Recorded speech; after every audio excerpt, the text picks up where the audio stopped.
Selamat datang kembali, selamat berjumpa kembali para mahasiswa Politeknik Gus Durian.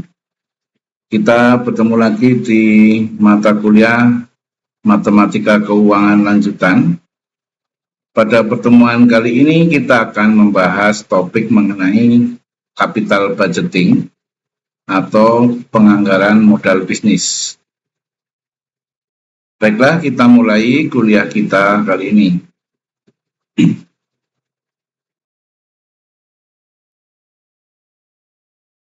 Perusahaan mengadakan investasi dalam aktiva tetap dengan harapan memperoleh kembali dana yang diinvestasikan tersebut, seperti halnya pada aktiva lancar. Perbedaannya adalah pada jangka waktu. Cara kembalinya dana yang diinvestasikan dalam kedua golongan aktiva tersebut, keseluruhan proses perencanaan dan pengambilan keputusan mengenai dana, di mana jangka waktu kembalinya dana tersebut melebihi waktu 1 tahun. Disebut penganggaran modal atau capital budgeting. Menurut Andrew Graham dari School of Policy Studies, Queen's University, capital budgeting is a process used to evaluate, estimate in long-term or capital assets.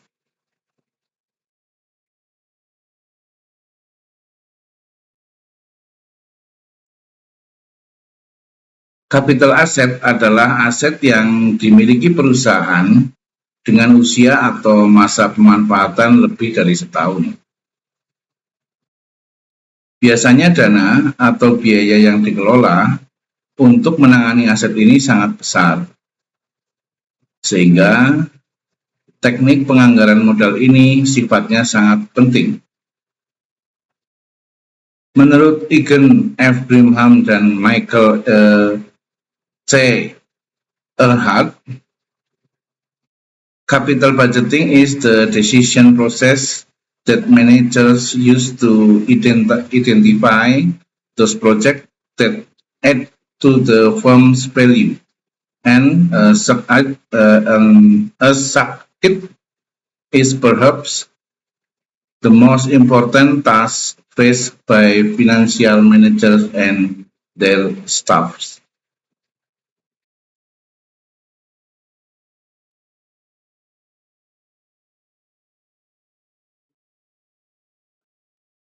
Contoh capital budgeting adalah pengeluaran dana untuk aktiva tetap, yaitu tanah, bangunan, mesin-mesin, dan peralatan.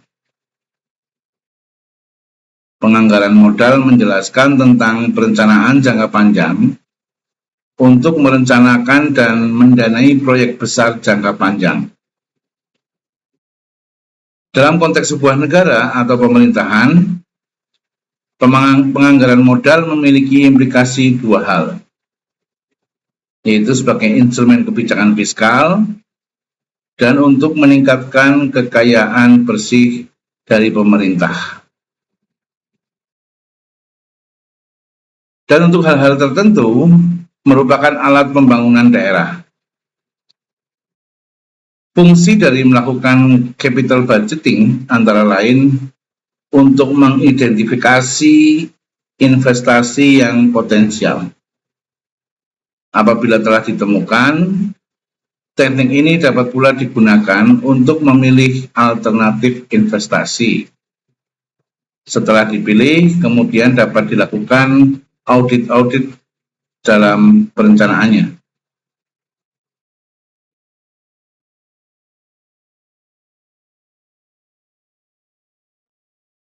Secara tradisional, proyek menggunakan penganggaran modal sebagai dasar untuk pengambilan keputusan investasinya, antara lain untuk membangun sebuah hotel yang baru, untuk menghitung kelayakan pembuatan sebuah kantin di sebuah sekolah, atau untuk mengganti sistem pembakaran di sebuah pabrik baja. Itu adalah contoh-contoh ya. Keputusan penganggaran modal memiliki efek yang sangat jelas terhadap tingkat kesehatan keuangan perusahaan. untuk jangka panjang.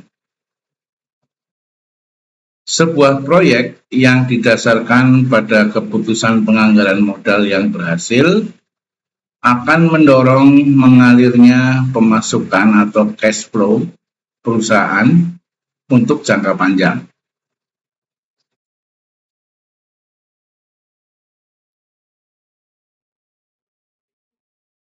Sebaliknya, penganggaran modal yang tidak baik akan menyebabkan tingkat pengembalian investasi yang mencukupi. Akibatnya, dapat saja sebuah proyek atau sebuah perusahaan mengalami kebangkrutan. Keputusan penganggaran modal dapat pula digunakan sebagai dasar untuk pengambilan keputusan barang atau jasa apa yang akan dibuat, bagaimana barang atau jasa itu dijual pada pelanggan, dan bagaimana cara menjualnya.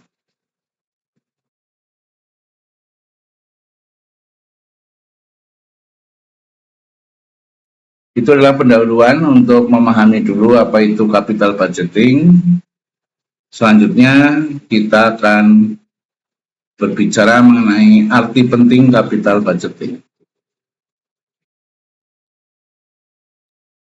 Secara umum, capital budgeting memiliki arti penting berupa yang pertama adalah jangka waktu tertanamnya aset yang lama membuat perusahaan perlu memikirkan sumber dana lain bagi kebutuhan yang lain. Artinya bahwa apabila kita bisa membuat suatu perencanaan tentang aktiva, pembelian atau penggantian, di situ nanti kita bisa mempunyai alternatif untuk pembiayaan modal kerja yang lain, sumber-sumber dana dan lain sebagainya. Arti penting yang kedua adalah investasi dalam aktiva tetap menyangkut dua hal. Yang pertama, bila investasi yang terlampau besar, akibatnya adalah banyak peralatan yang tidak beroperasi. Yang kedua, bila investasi yang terlampau kecil sehingga kekurangan peralatan, akibatnya adalah perusahaan bekerja dengan harga pokok yang terlalu tinggi sehingga mengurangi daya saing, khususnya daya saing di harga jual karena beban HPP-nya terlalu tinggi. Arti penting yang ketiga adalah pengeluaran dana untuk keperluan tersebut biasanya meliputi jumlah yang besar yang tidak bisa diperoleh dalam jangka waktu yang pendek atau sekaligus, sehingga perlu adanya ketelitian dalam melakukan perhitungan. Dan arti penting yang keempat, kesalahan dalam melakukan perhitungan atau penghitungan berarti berakibat panjang, sehingga kerugian besar pasti terjadi. Jadi artinya dalam perencanaan investasi, apabila kita salah hitung, dampaknya pasti jangka panjang. Nah, ini yang harus diperhatikan bagaimana supaya perusahaan tidak terganggu atau tidak salah hitung dalam hal capital budgeting, sehingga tidak mempengaruhi perusahaan dalam jangka panjang. Sekarang kita akan bicara mengenai macam-macam penganggaran modal. Penggolongan usul investasi dapat diterapkan dalam, pertama adalah investasi penggantian. Ya, artinya di sini mungkin akan mengganti mesin atau mengganti peralatan atau bahkan pindah lokasi pabrik atau pindah lokasi kantor atau pindah lokasi usaha. Ini termasuk di dalam investasi penggantian.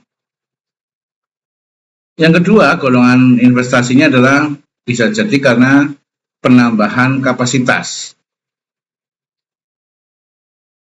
Misalnya mesin-mesin yang kita miliki saat ini kapasitasnya sudah full, sedangkan permintaan masih banyak, belum semuanya tercukupi, maka perlu diadakan penambahan kapasitas.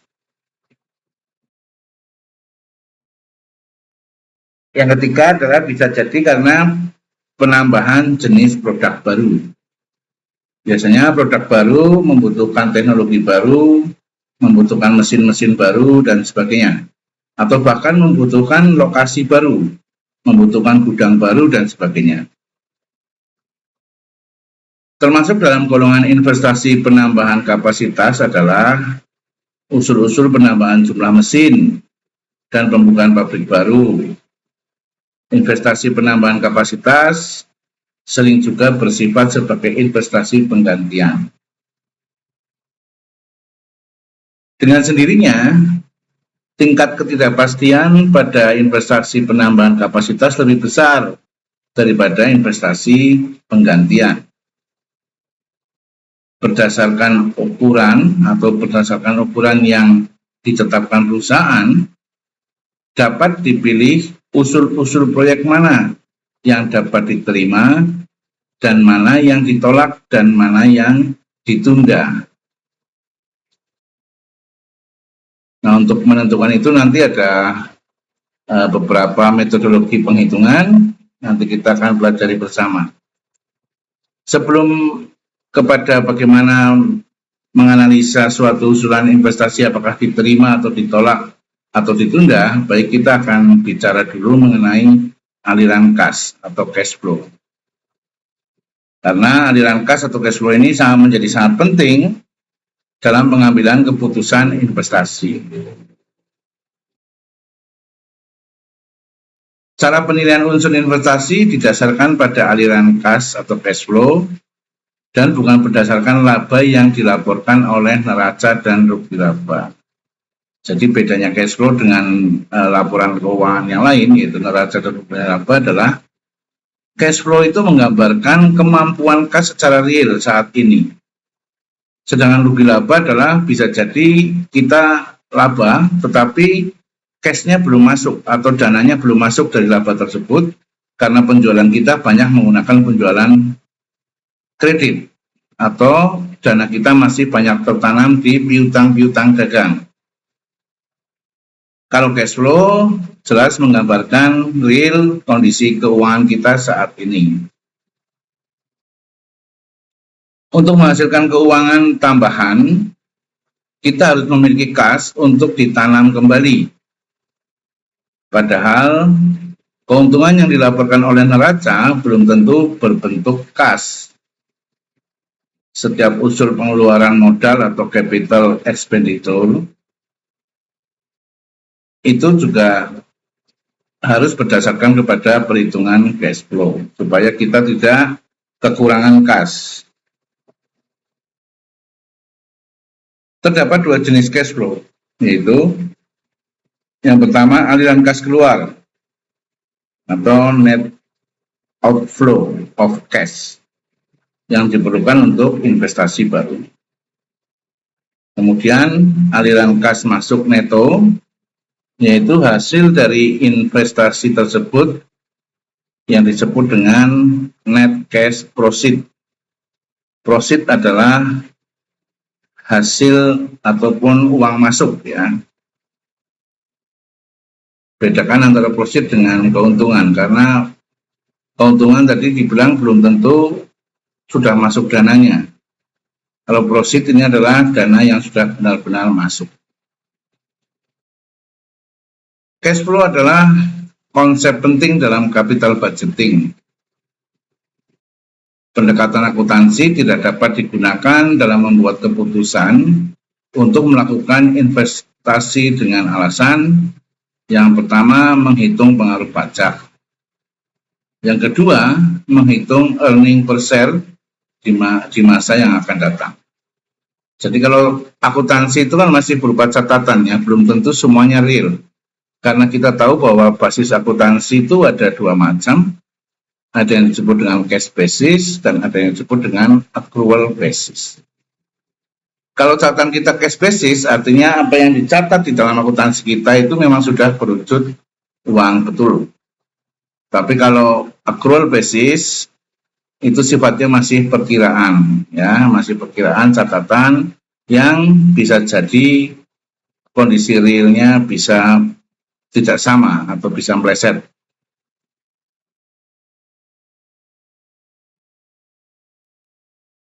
Kemudian selain cash flow yang harus kita perhitungkan lagi sebelum kita melangkah kepada analisa capital budgeting adalah kita bicara mengenai penyusutan atau depresiasi.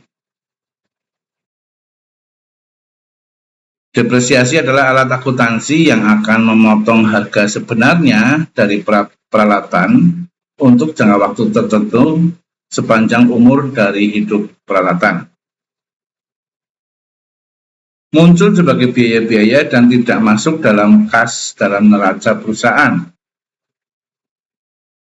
Ketika biaya memotong income sebelum pajak, depresiasi dapat meningkatkan cash flow dari perusahaan.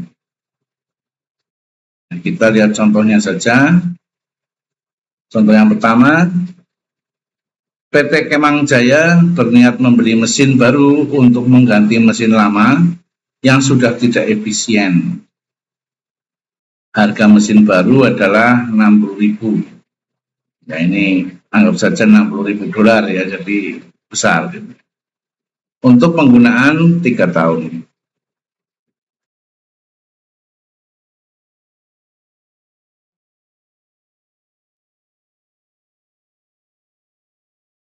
Harga mesin lama apabila dijual adalah 15.000. Dengan sisa waktu penggunaan 3 tahun lagi. Penghematan biaya yang terjadi adalah 27.500 sebelum pajak, di mana pajaknya ditetapkan 40%. Artinya penghematan biaya ini adalah apabila mesin diganti dengan mesin baru. Ya. Kita lihat di tabel sebelah kanan, itu ada penghematan biaya, dasar akuntansinya dengan dasar cash flow, sama-sama 27.500. Kemudian kita menghitung depresiasinya. Mesin baru depresiasinya adalah 20.000. Sedangkan mesin lama karena sudah hampir habis masanya, dia sudah tidak terbebani depresiasi, dia malah bisa menghasilkan tadi disebut dengan penghematan sebesar 5.000. Maka depresiasi netnya adalah 20.000 dikurangi dengan 5.000 adalah 15.000. Kemudian keuntungan kena pajaknya sebesar 40% dari 15.000.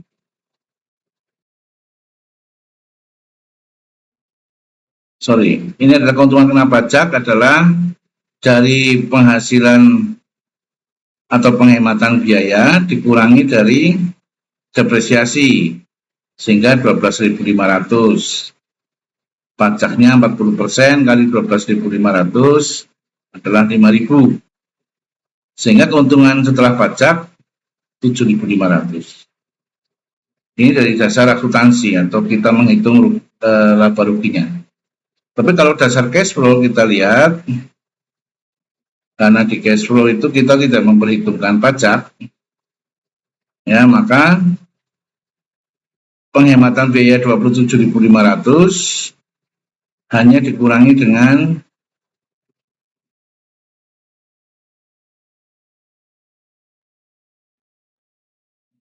depresiasi mesin lama ya, sehingga ketemu 22.500 itu harusnya. 22.500. Kesimpulan nilai net cash flow PT Kemang Jaya adalah 22.500. Itu kalau kita bicara dari penyusutan.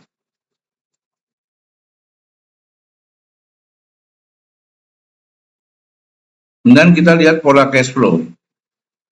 Pola cash flow dan PT Kemang Jaya dari PT Kemang Jaya adalah cash outlay atau modal untuk investasi besarannya adalah 45.000. Proceed ini adalah nilai keuntungan di luar pajak per tahunnya. Tadi 22.500 ya, dikalikan 3 tahun. Sehingga pertanyaannya adalah apakah investasi tersebut diterima atau ditolak? Digunakan metode lain yang akan menerima investasi tersebut. Ini ada 4 metode yang bisa kita pakai untuk menilai usul-usul investasi. Yang pertama adalah metode namanya payback period. Yang kedua net present value. Ketiga profitability index. Dan keempat adalah internal rate of return. Ini teman-teman bisa memakai di antara 4 ini, tapi paling tidak kita harus punya alat ukur itu minimal 3. Dari 4 metode ini bisa diambil 3 untuk menghitung apakah usulan investasi itu layak atau tidak layak, atau diterima atau kita tolak.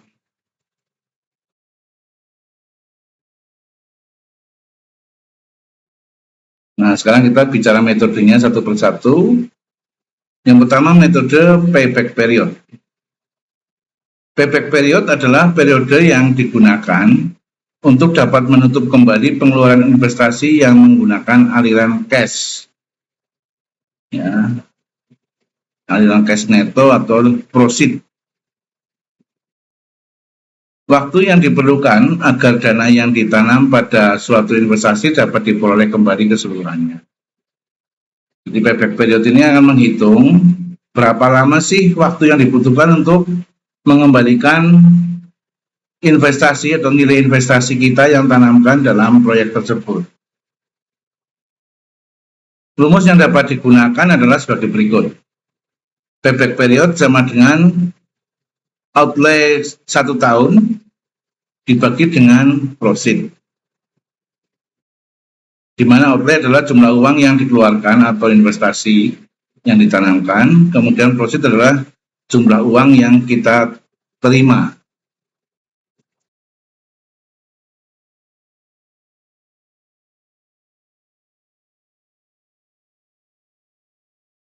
Sebelum masuk ke contoh, saya sampaikan proceed itu, proceed kalau di dalam laporan rugi laba adalah laba perusahaan sebelum pajak dan sebelum bunga bank ditambah dengan penyusutan tahun tersebut. Ya, jadi proceed adalah kalau di dalam laporan rugi laba, laba perusahaan sebelum pajak dan sebelum bunga bank, ya, atau disebut dengan earning before interest and tax, EBIT, ditambahkan dengan biaya penyusutan, itu disebut dengan proceed. Ya, supaya tidak samar dan tidak rancu antara keuntungan dengan proceed itu seperti apa. Jadi proceed dan keuntungan itu pasti lebih besar proceednya dibanding keuntungan bersih yang dicatatkan di laba rugi. Kita masuk ke contoh 2. PD Semakin Jaya melakukan investasi sebesar $45.000. Jumlah proceed per tahun adalah $22.500. Maka payback periodnya adalah menggunakan rumus yang tadi. Payback period sama dengan outlay 1 tahun, dari 1 tahun dibagi dengan proceed. Ya, outlay-nya adalah atau biaya investasinya adalah $45.000 kali 1 dibagi dengan 22.500. Ketemu payback periodnya adalah 2 tahun. Sehingga nilai payback periodnya adalah 2 tahun. Artinya dana yang tertanam dalam aktiva sebesar $45.000 akan dapat diperoleh kembali pada dalam jangka waktu 2 tahun. Apabila investor dihadapkan pada 2 pilihan investasi, maka pilih payback period yang paling kecil. Artinya apabila ada 2 pilihan investasi, maka dipilih payback period yang jangka waktunya paling pendek.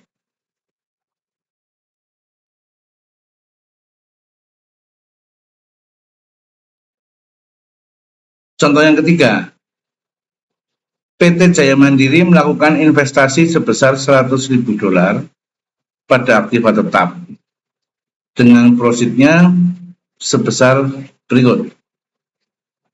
Ini dilihat di tabel yang kecil di atas kanan. Tahun pertama profitnya adalah $50.000. Tahun kedua profitnya adalah $40.000. Tahun ketiga profitnya adalah $30.000 dan tahun keempat profitnya adalah $20.000. Maka berapakah nilai payback periodnya? Payback periodnya ini bisa kita hitung menggunakan tabel sebagai berikut yang di bawah. Di kolom pertama tabel adalah tahun. Tahun kita mulai dari 0 tahun, di mana pada saat posisi dana kita tanamkan untuk investasi. Disebut tahun ke-0. Kemudian tahun pertama, kita sudah mulai dapat profit $50.000. Ya, sedangkan investasinya tadi atau outlay-nya adalah $100.000. Ya, di tahun pertama nilai investasinya masih sama dengan tahun 0, yaitu $100.000. Kemudian dikurangi dengan profit pertama $50.000. Sehingga sisa nilai investasi yang masih ada di tahun kedua adalah $50.000.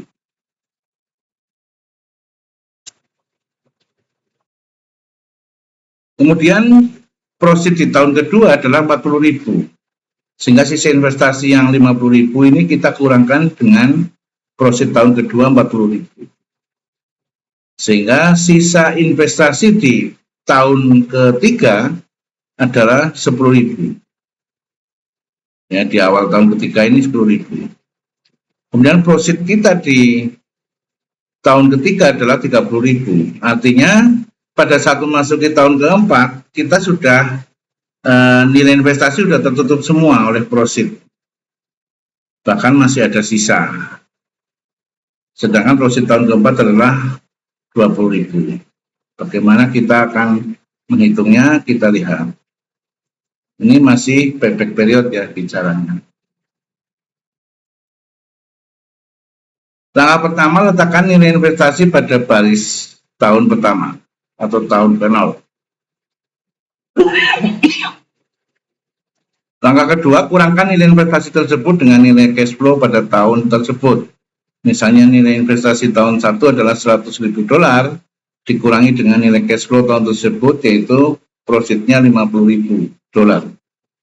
Sehingga hasilnya adalah $50.000 diletakkan di awal tahun kedua. Tadi sudah saya jelaskan. Kemudian langkah ketiga, melakukan hal yang sama pada tahun berikutnya, sehingga nilai investasi tersebut tidak bisa dikurangi dengan cash flow tahun tersebut. Artinya dikurangi terus sampai nilai investasinya itu habis setelah dikurangi profit.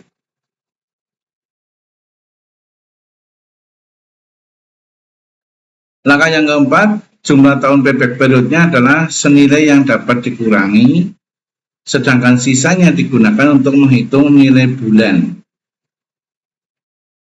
Misalnya nilai sisa tadi ya, karena di tabel yang tadi, terakhir nilai investasi di awal tahun ketiga adalah sisa $10.000, sedangkan profitnya $30.000. Sehingga yang sisa $10.000 ini dibagi dengan nilai cash flow pada tahun tersebut, yaitu $30.000.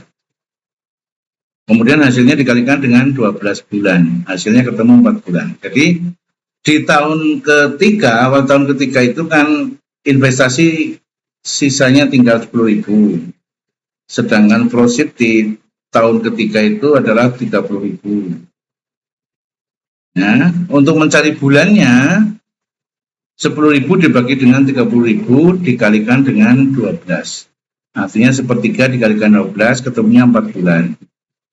Sehingga menghitung payback periodnya adalah 2 tahun, di mana tadi di tahun kedua sisanya masih $10.000 ya. 2 tahun ditambah dengan $10.000 per $30.000 kali 12 bulan. ketemunya payback periodnya adalah 2 tahun 4 bulan.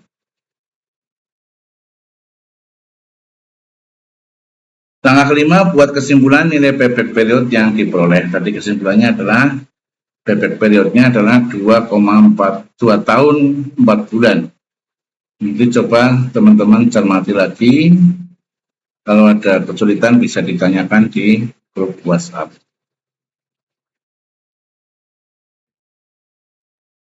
Kelemahan metode payback period adalah metode investasi memiliki kelemahan, yaitu yang pertama, metode ini mengabaikan penerimaan investasi atau proceed sesudah payback period. Ya, jadi setelah waktu payback period lewat, proceed ini sudah tidak dihitung lagi. Hanya mengukur kecepatan kembalinya dana saja. Yang kedua kelemahannya adalah mengabaikan time value of money. Jadi kalau untuk proyek-proyek yang jangkanya di bawah 5 tahun ini mungkin masih relevan ya, karena kita tidak berhitung tentang time value of money. Tapi kalau udah jangkanya panjang, lebih dari 5 tahun, payback period ini menjadi kurang relevan. Nah, yang lebih relevan kita bisa menggunakan yang kedua, yaitu net present value metodenya.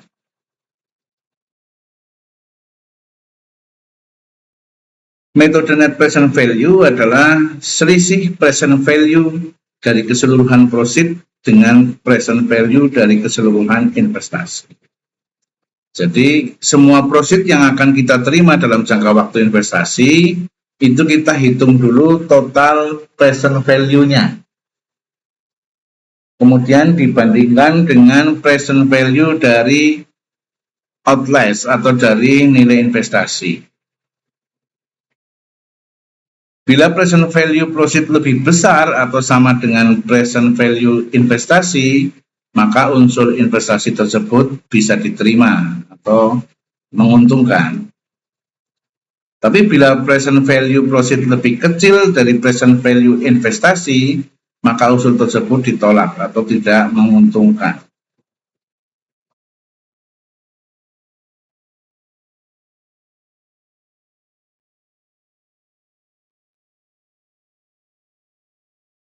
Rumus dari present value adalah NPV sama dengan sigma NI ya, dikalikan dengan CF dibagi 1 plus I pangkat N dikurangi dengan IO, di mana CF adalah cash flow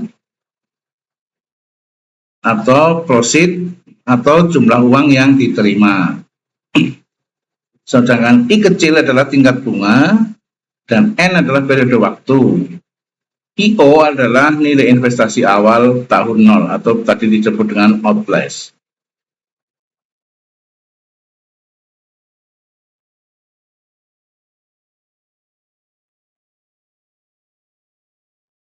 Kita lihat contoh 5.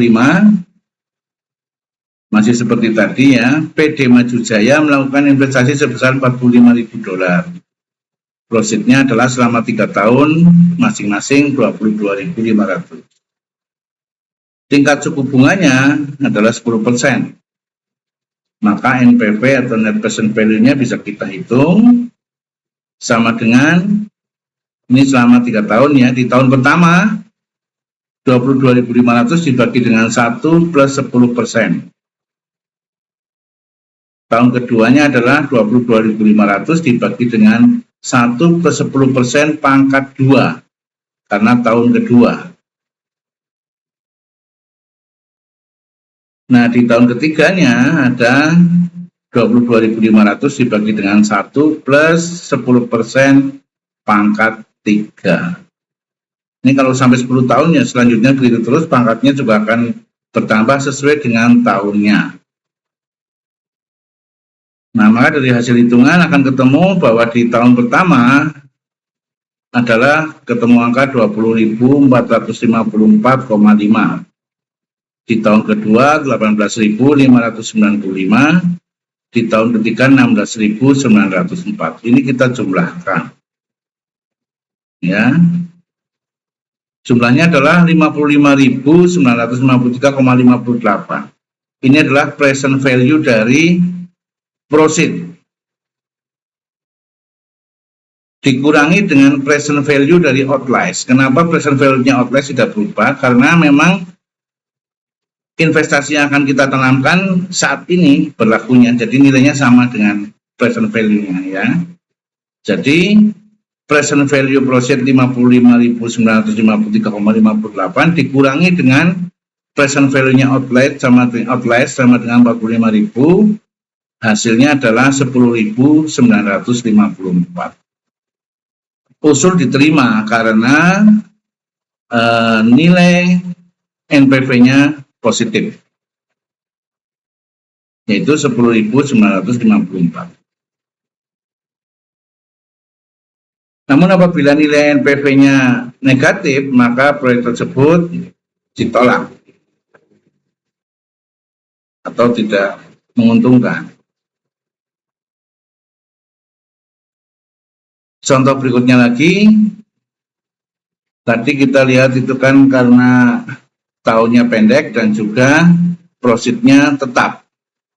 Bagaimana dengan profit yang tidak tetap? Nah, DF atau diskon faktor ini adalah angka tadi yang 1 plus 10% pangkat, itu adalah diskon faktor. Nah, ini bisa kita lihat di tabel diskon faktor. Nanti teman-teman bisa download, nyari diskon faktor tabel. Ya, diskon faktor tabel itu angkanya tetap, tergantung nanti berapa persentase diskon faktornya bisa dilihat di tabel. Kita lihat contoh 6. Bila PD Maju Jaya memiliki nilai proyeksi penerimaan yang jumlahnya tidak sama setiap tahunnya, maka akan tampak pada tabel di bawah ini. Ya, misalnya ini proceed di tahun pertama 60.000, di tahun kedua 50.000, tahun ketiga 40.000, tahun keempat 30, dan seterusnya sampai tahun ke-6 adalah 10.000. Dengan diskon faktor tadi 10%, maka setelah kita melihat di tabel, angka pembagi yang bawahnya yang 1 plus 10% pangkat itu, ketemunya adalah pada saat pangkat pertama, diskon faktornya 0,909. Sehingga present value dari proceednya adalah 60.000 dikalikan 0,909. Ketemunya adalah 54.540 dolar. Kemudian untuk tahun kedua, CF 10%-nya ketemu angka 0,826. Nah, ini dikalikan dengan proceed tahun kedua 50.000, ketemunya 41.300 dolar. Begitu seterusnya sampai tahun ke-6 kita hitung, kemudian kita jumlahkan. Ya, present value proceed-nya ketemunya 164.430. Sedangkan present value outlays-nya tadi adalah 120.000 dolar. Maka NPV-nya ketemunya adalah positif sebesar 44.430 dolar. Nah, karena nilainya positif sehingga investasi ini bisa diterima atau bisa dijalankan. Ini contoh 6 ini apabila kita proceednya atau tahun investasinya cukup banyak, lebih dari 3 tahun, sehingga kita perlu bantuan tabel. Ini akan lebih memudahkan bila menggunakan tabel ya. Kalau tadi kita udah bicara NPV, kita sekarang bicara tentang Profitability Index atau PI. PI merupakan metode perhitungan kelayakan investasi yang membagi antara present value dari proceed dengan present value dari outlays. Kalau di NPV tadi kan pengurangan ya, pengurangan antara present value proceed dikurangi dengan present value outlays. Tapi kalau dalam Profitability Index ini justru dibagi. Bila hasilnya lebih besar dari 1, maka investasi diterima. Bila hasilnya kurang dari 1, maka investasi ditolak. rumus yang digunakan adalah PI sama dengan present value proceed dibagi dengan present value authorized, di mana PV sama dengan present value, outlay adalah jumlah uang yang dikeluarkan untuk investasi, dan proceed adalah jumlah uang yang diterima selama periode investasi.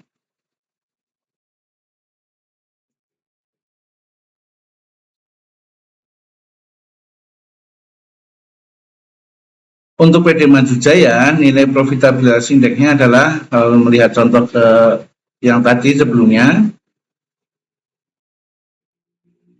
PV proceed sebesar 164.430 dolar totalnya ya, dibagi dengan PV outlay sebesar 120.000 dolar, ketemunya 1,37.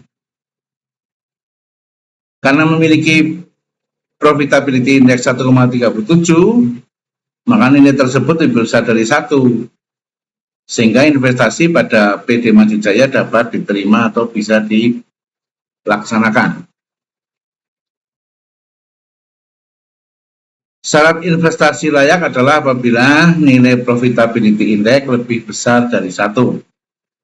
Sedangkan bila kurang dari 1, maka investasinya kita tolak.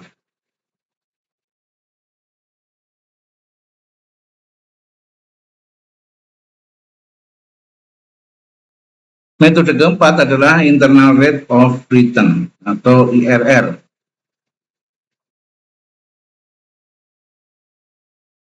Internal rate of return adalah tingkat bunga yang akan menjadikan jumlah nilai sekarang dari proceed sama dengan nilai sekarang dari outlay. Jadi dalam IRR kita akan mencari bunga, akan mencari tingkat bunga ya. Tingkat bunganya berapa sebetulnya?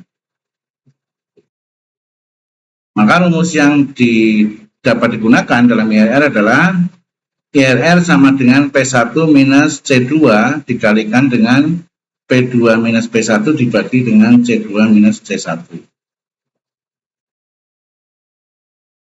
Di mana P1 adalah nilai presentasi atau tingkat bunga pertama yang menghasilkan NPV positif. Artinya kita akan menggunakan metode coba-coba nanti, mencoba dulu bunganya ini. Kalau NPV-nya positif itu dipakai sebagai P1. Kemudian tingkat bunga kita naikkan lagi untuk bisa ketemu P2, yaitu nilai yang menghasilkan NPV yang negatif.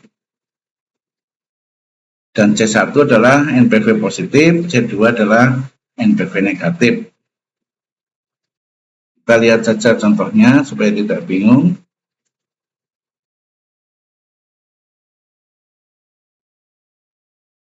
Contoh 7.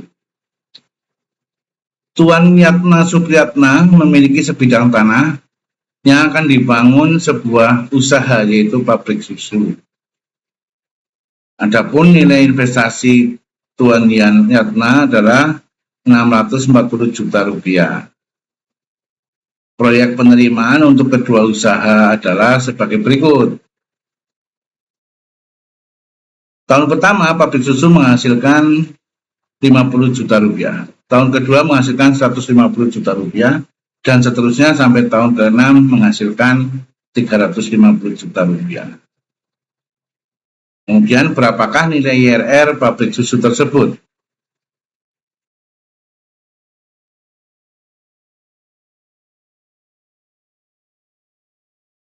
Pembahasannya kita mengacu pada rumus tadi, IRR sama dengan P1 minus C1 kali P2 minus P1 dibagi C2 minus C1. Kita harus menggunakan metode coba-coba. Ya, coba-coba adalah mencoba tingkat bunga tertentu dulu. Misalnya kita coba dengan nilai 19%. Ya, kita lihat dengan nilai 19% ini, besarnya PV dapat dilihat dari tabel berikut ini. Kita lihat, kita coba dulu dengan 19%.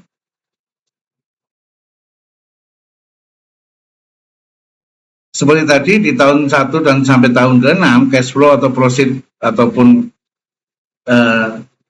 uang yang kita terima per tahun adalah tahun pertama 50 juta, tahun kedua 150 juta, dan seterusnya sampai tahun ke-6 350 juta. Kemudian percobaan pertama kita menggunakan bunga 19%. Nah, di bunga 19% kita lihat melalui tabel diskon faktornya adalah sebagai berikut. Di tahun pertama diskon faktornya adalah 0,840. Di tahun kedua diskon faktornya 0,706. Di tahun ketiga 0,593, di tahun keempat 0,499, di tahun kelima 0,419, dan di tahun keenam adalah 0,352. Maka present value dari proceed tersebut kita kalikan di tahun pertama 50 juta kali 0,840, ketemunya adalah 42,02 juta. Di tahun kedua, proceednya 150 juta dikalikan dengan diskon faktornya 0,706, ketemu present value dari proceednya adalah 105 juta, 92. Begitu seterusnya sampai tahun ke-6 kita hitung, nanti kita total present value dari proceed tadi, ketemu adalah 640 juta, 26.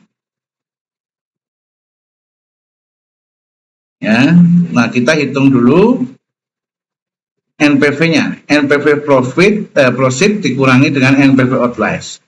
NPV proceed-nya ketemu 640,26 juta dikurangi 640 juta, hasilnya 260.000. Itu positif, ya, plus ya.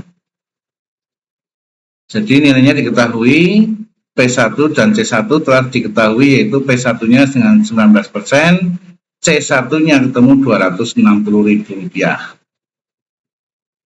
Nah, kemudian selanjutnya kita coba dengan tingkat bunga yang lain. Artinya kalau di sini posisinya 19% ini masih positif, kita naikkan lagi tingkat bunganya.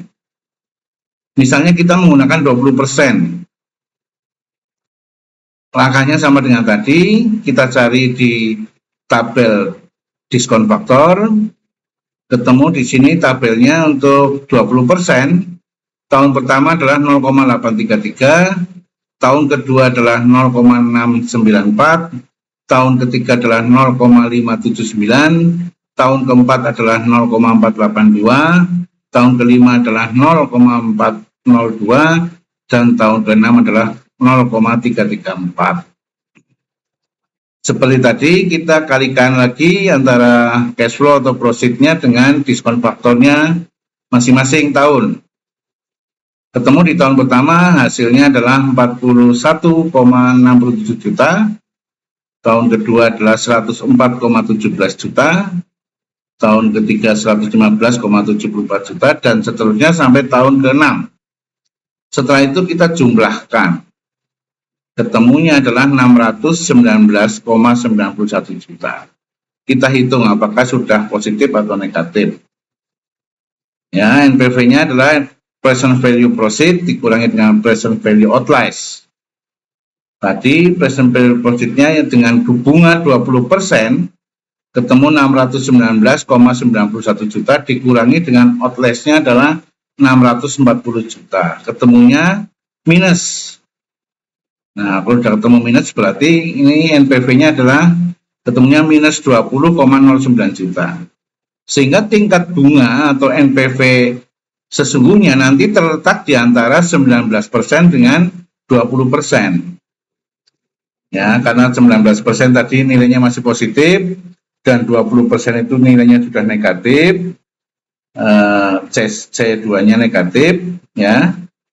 Maka pasti NPV-nya di antara 19 dan 20%. Kita cari tepatnya posisinya berapa, sebagai berikut cara mencarinya. Kita masukkan rumus awal tadi, P1 dikurangi C1 kalikan dengan P2 min P1 dibagi C2 min C1. P1-nya adalah tadi 19%, kemudian C1-nya adalah ketemu positif 260.000 atau 0,26 juta. Ya, dikalikan dengan P2 min P1, 20% minus 19%, dibagi dengan C2 minus C1. Jadi C2-nya minus 20,9 dikurangi dengan 0,26. Ini sama dengan 19% ditambah dengan 0,01%. Maka NPV tepatnya ketemu bunganya sebesar 19,01%. Sehingga ini IRR-nya ya, sehingga IRR dari pabrik susu Tuan Yatna adalah 19,01%. Nah, setelah ketemu IRR 19,01% ini, bagaimana cara kita menentukan apakah ini investasinya layak apa tidak? Kita bandingkan dengan tingkat bunga bank simpanan secara umum. Ya, bisa menggunakan deposito misalnya. Deposito 1 tahun misalnya di bank itu paling tinggi 7% misalnya. Maka dengan angka 19,01 ini lebih besar dari rata-rata tingkat bunga simpanan di bank. Artinya, dengan tingkat pengembalian 19,01% ini, proyek ini layak karena lebih tinggi daripada tingkat bunga bank. Logikanya di mana? Akan lebih menguntungkan dana ini kita tanamkan dalam investasi karena menghasilkan bunga atau menghasilkan penghasilan sebesar 19,01%. Sementara apabila dana itu kita tabung atau kita depositokan, hanya dapat berkisar antara 7%. Artinya bahwa IRR lebih tinggi dari bunga bank itu bisa diterima. Tapi kalau IRR lebih kecil dari bunga bank, misalnya ketemu IRR kok hanya 4,7% misalnya, sedangkan bunga tabungan atau bunga simpanan di bank itu berkisar lebih dari 4,7%, maka proyek ini ditolak. Itu 4 metode yang bisa dipakai untuk menilai suatu investasi apakah layak untuk dilanjutkan atau dijalankan atau tidak. Nah, sekarang kita masuk kepada rangkuman dari apa yang sudah kita bicarakan pada pertemuan ini. Yang pertama, keseluruhan proses perencanaan dan pengambilan keputusan mengenal dan di mana jangka waktu kembalinya dana tersebut melebihi waktu 1 tahun disebut dengan capital budgeting. Jadi capital budgeting ini adalah bagaimana kita merencanakan suatu investasi penanaman modal dengan waktu yang lebih dari 1 tahun. Yang kedua, cara penilaian unsur investasi didasarkan pada aliran kas atau cash flow dan bukan berdasarkan laba yang dilaporkan oleh neraca dan rugi laba. Ya. Jadi dasar daripada kita menganalisa investasi atau melakukan capital budgeting ini adalah cash flow. Cash flow hasilnya adalah proceed. Sedangkan rugi laba hasilnya adalah laba bersih atau net profit.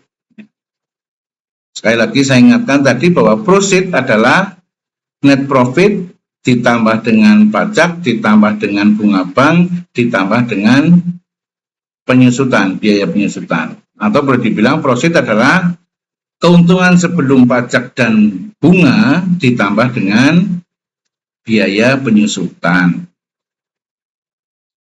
Depresiasi adalah alat akuntansi yang akan memotong harga sebenarnya dari peralatan untuk jangka waktu tertentu sepanjang umur dari hidup peralatan. Kenapa kita wajib menghitung depresiasi? Karena ini yang nanti akan dipakai sebagai menghitung proceed atau cash flow periodik di perusahaan kita. Ada 4 metode penilaian unsur investasi, yaitu payback period, net present value, profitability index, dan internal rate of return, di mana semua sudah kita bahas dan sudah kita berikan contoh perhitungannya masing-masing. Nah, semoga ini bisa dipahami dengan baik. Silakan nanti dipelajari lagi, mungkin bisa mencari literasi-literasi yang lain untuk memperkaya hasanah pengetahuan tentang capital budgeting ini. Semoga teman-teman bisa memahami kuliah kita ini dengan baik. Silakan subscribe bagi yang belum subscribe channel saya ini, juga memberikan like, kemudian share kepada orang lain, siapa tahu apa yang kita bahas bisa memberikan manfaat juga kepada orang lain. Juga untuk rekan-rekan mahasiswa Politeknik, jangan lupa mengisi komentar pada kolom komentar sebagai bukti kehadiran. Saya kira itu yang bisa saya sampaikan pada kesempatan ini. Terima kasih atas perhatiannya dan kita akan bertemu lagi pada kuliah-kuliah berikutnya.